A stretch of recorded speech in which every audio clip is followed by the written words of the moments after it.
Hello, dear students. Welcome to the Bajirao IAS Academy.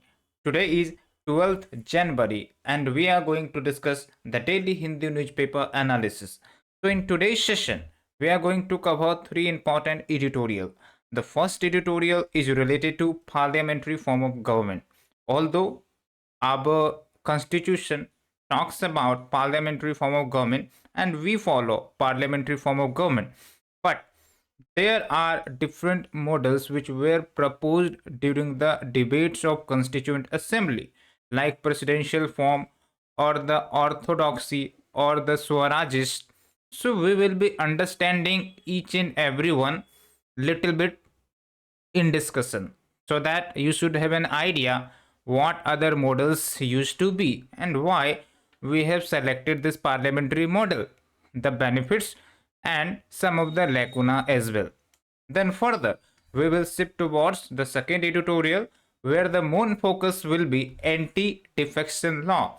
It's related to the judgment from the Maharashtra speaker regarding the rejection of disqualification of MLA of Mr. Eknath Shinde. So we will be going into detail. Here the political angle will not be discussed, but for the examination point of view, we will be analyzing what do you mean by anti-defection, what are the provisions of anti-defection and all of that. Furthermore, in the last article, there is an interesting article, of course.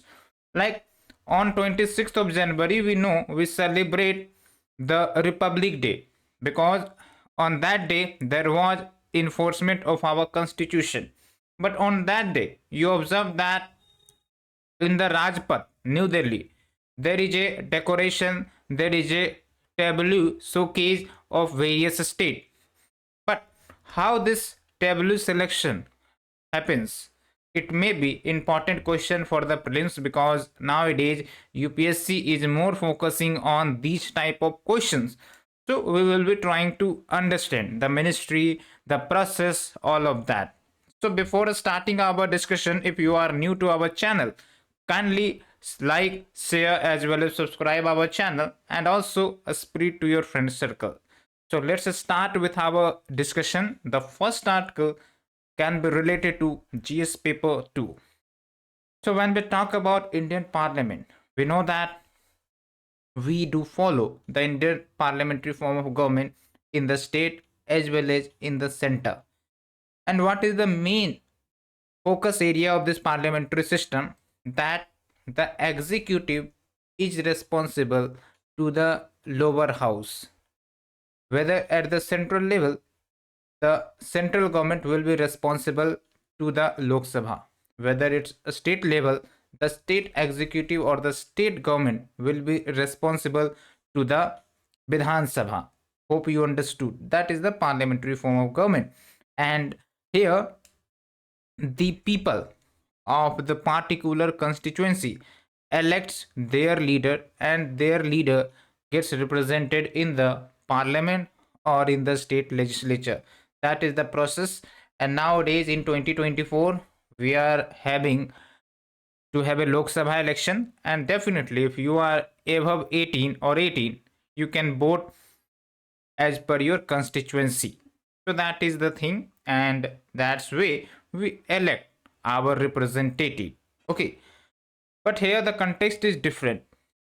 Like recently we have showcased, we have viewed various news regarding the gravest security lapse that led to the standoff between the opposition and the ruling party. And not only that, due to this tussle there was disqualification, no, not disqualification, but the membership was suspended of various opposition party. Okay, so this also have an impact on the parliamentary government for India. How? Because you know the role of opposition. The opposition raise important questions, participate in debate discussions, and there are various parliamentary committee where the opposition members do have a response, do have the participation, can discuss, can give suggestions, can have a constructive criticism regarding any bill proposal, all of that. But if there is no opposition, So that means these constructive criticism will not be included, will not be analyzed, will not be judged in debate and discussion. That's all. So when we talk about the historical background of the parliamentary system of government, so we have to go into the history. So do you know that during the British India rule, there was introduction of parliamentary system of government.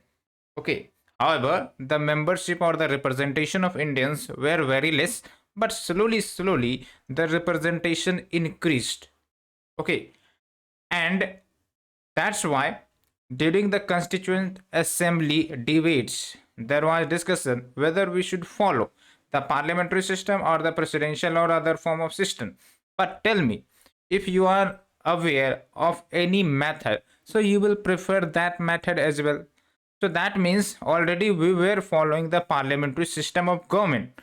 Hence, majority of the members in the Constituent Assembly decided to have a continuation of parliamentary form of government. Okay, and that best suited for India. So, what were other forms of government that were discussed, like presidential form, Indian orthodoxy, where culture of the majority or the tradition of the majority were more focused, and there was Swarajist, and there was parliamentary at all. So when we talk about for presidential form, so what are their benefits? Like it ensures stability, because in presidential form, what happens that the president is not responsible to the legislature, but in parliamentary form of government, the executive or the government is responsible to the legislature. So it brings a stability. Okay, specifically, the presidential form brings stability apart from unity of the nation, primacy of the centralization. So your focus is on centralization. Okay, but in parliamentary, there is like constituency based selection of the representatives. These representatives gets elected and come to the house and represent the people. Okay, so hope you understood. And here it is also ensuring the participative democracy. Hope you understood. Okay, but there was another forms which were in the discussion, like Indian orthodoxy. We have already talked to you about this. Ideology was major focused on majoritarian respect of the traditions of culture, all of that. Okay, and there was Swarajist model. And in this Swarajist model, tell me, who were the main supporter of Swarajist? Yes, Mahatma Gandhi, the father of our nation.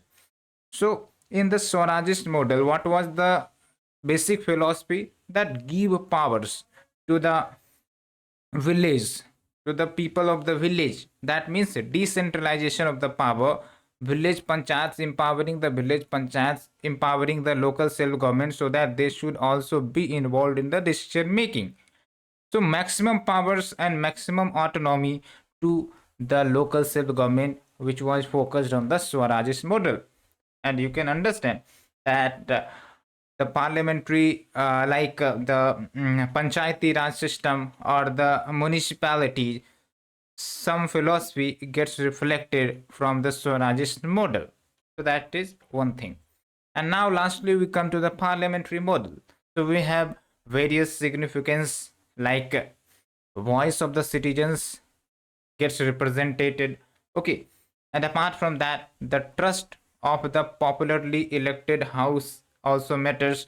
And here there is a better space for the minorities in the political arena, like we have certain seats are reserved, and these people are also have a chance to have a sayings, to have a decision making role in the parliament or the state legislature. Okay, so that is the plus point.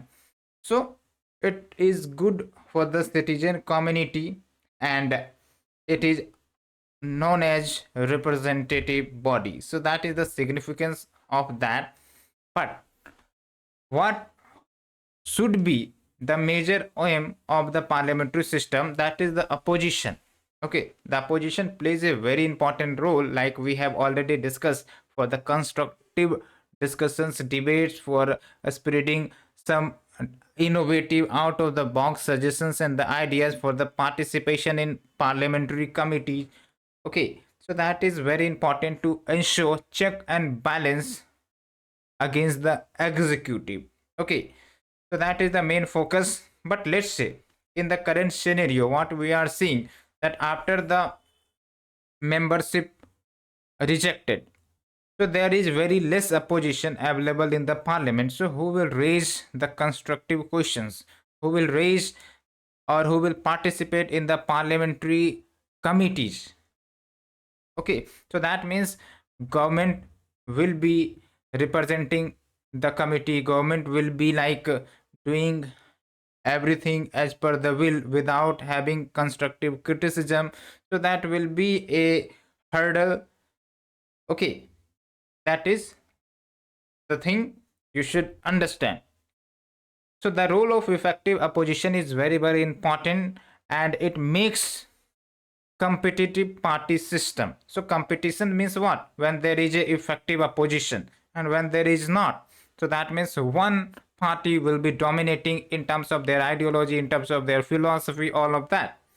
So there is a paradoxical challenge that in the parliamentary system we want the role of opposition, but on the other hand we do not have the role of opposition in actual or in reality. So that is very important consideration, and hope you understood this article.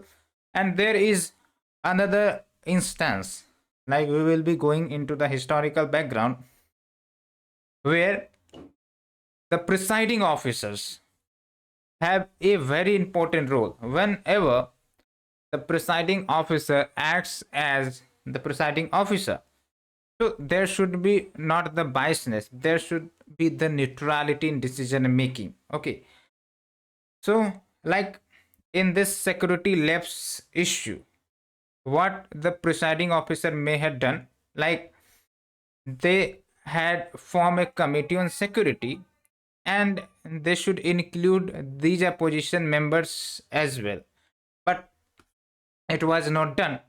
The matter was completely like shifted to home ministry.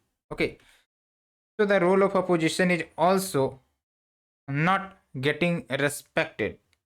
Okay, and here we have an incident like when Jawaharlal Nehru was prime minister.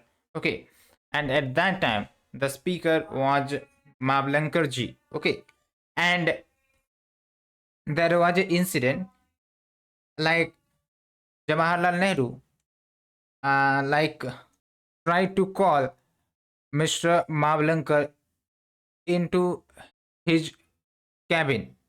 Okay, but Mr. Mavlankar rejected, like, why I will come? If you have any concern, you should come. Okay, it's because we should have a respect now, because it's the office of a speaker, and a speaker's value is very, very important. Okay, so that's why it's the responsibility of the leadership of the house, including its presiding officer, that it becomes the voice of the nation. So that's very important. Hope you understood this article in detail. And now we are shifting to the second editorial. But before shifting, tell me some of the weakness of the parliamentary system of government and some of the significance of presidential form of government, because this parliamentary system, presidential system, definitely comes into the UPSC mains as well as prelims as well. So please try to answer in the chat box, make this discussion participatory. Okay, so now we are shifting to the second editorial. It can be related to GS paper 1. However, it reflects like art and culture scenario of various states, because we know that on 26th of January there was like adoption of our constitution, and here on this day there is representation of various cultural activity from different states that we call as tableau representation. Okay, and also on this day we know that We celebrate it as a Republic Day with full enthusiasm and energy that also reflects our pride, our strength at this platform to the world.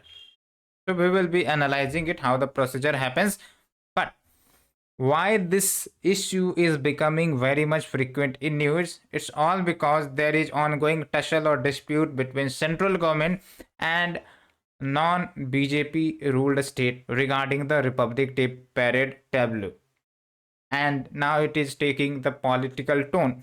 However, you should not focus on the political angle, because our focus will be why and how this tableau process gets occurred, how they get selected, because it can be the potential question for the prelims as well. Okay, and I request you, whenever you are on the 26th of January, try to understand the tableau of each state, so that you will be understanding the culture, tradition, and apart from that, UPSC have a question asking pattern specifically related to art and culture, and they try to integrate the question.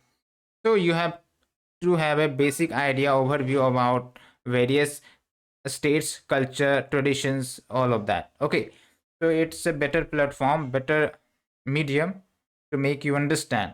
Okay, so the parade led by president in New Delhi showcase the military strength, cultural heritage, and features tableau of various states, union territory, ministry, as well as departments as well. And remember, the Ministry of Defense oversee parade coordination and preparation. So, whenever any question regarding the Republic Day parade and tableaux, so which ministry is responsible? The Ministry of Defense. It's not the Ministry of Home, it's the Ministry of Defense. Kindly remember. Okay, so what is the selection procedure? So, selection procedure, there is a standardized procedure to be followed upon. First of all, before the date, before the Republic Day parade, like a few months before, there is a inviting submissions of various tableau model. Okay, and the state gets the notification. Okay, and they have to submit their models based on the specified theme that has been designed by the central government. Okay, after that, proposals undergo expert evaluation, right, including a basic assessment. So what are the factors which are considered for the showcasing of tablet? There are many factors like visual appeal, theme alignment. Theme alignment, the majority of the theme is decided by the central government now. So the state have to comply on the theme, and local resource, and apart from that, the time constraint, because there is a time limit now in the parade. So it will also depend that the number of tableau that are going to be represented. So this is one thing. Now the controversy is that, as we have already discussed, that the non BJP ruled state like Punjab, Delhi, West Bengal faced rejection for the Republic Day parade. So here, in this matter, the Ministry of Defense clarified that the rejected proposal is not based on the political angle, but the broader theme which was decided for this Republic Day, it was not complying with the broader theme. And apart from that, these states already participated in previous years while showcasing their tableau. So there should be the chances for the other state to showcase their tableau as well. So there were two main points. Okay, and this is not for the first time that this incident is happening. Earlier in 2022 as well, similar controversy emerged where the states tableau like Tamil Nadu, Kerala, Karnataka were not included, but after some statements and debate deliberations, some of the states tableau were included. Okay, so that is one thing. Hope you understood, And now this is end of the session, and this is the process. Kindly remember, and the Republic Day is approaching. Definitely you should watch the session, and whatever the art and culture that is reflected in that parade or the tableau, you should have an idea, and these can be better utilized in the mains answer writing as well. That is very very important. Keep in mind, because these representations definitely should have an impact in your answer. Okay, so that is the thing. So thank you very much for your participation.